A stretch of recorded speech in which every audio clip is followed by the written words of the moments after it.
Before I leave, I would like to introduce Chair and C40 Cities Mayor of LA, Eric Garcetti. Thank you.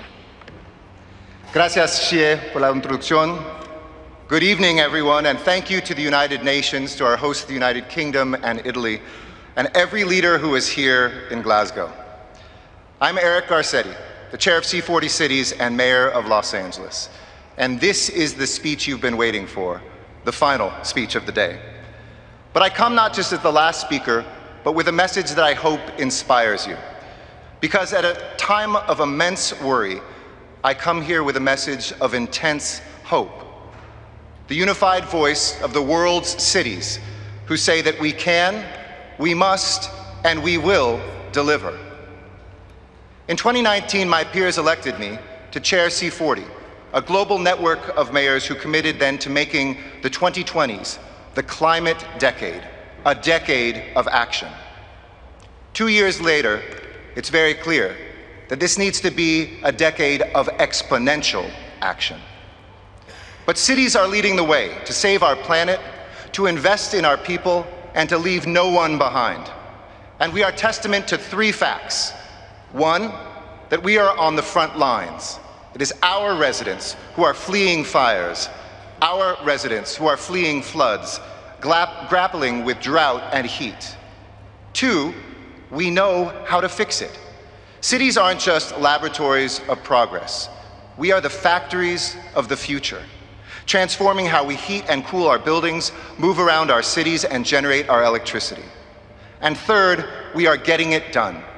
2/3 of C40 cities have set and met targets that meet or exceed the Paris commitments on time or early.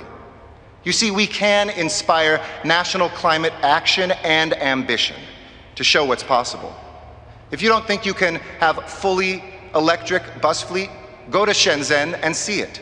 Or clean up your central district in an ultra-low emission zone, go to London and experience it. And if you don't think that a city is on its way to 100% renewable power, I invite you to Los Angeles, where we will be 97% carbon-free by the end of this decade. This progress is meaningful, but let's be honest, at the end of this day, it is still not enough. Which is why we launched the Cities Race to Zero, a partnership of C40, CDP, Global Covenant of Mayors, ICLEI, UCLG, WWF, and the World Resources Institute.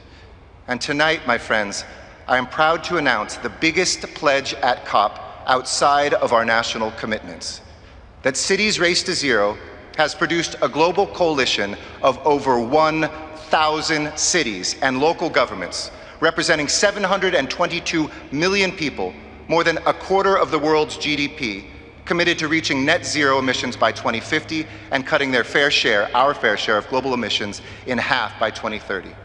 And the UN says that our collective action has the potential to reduce global emissions by at least 1.4 gigatons by 2030 annually.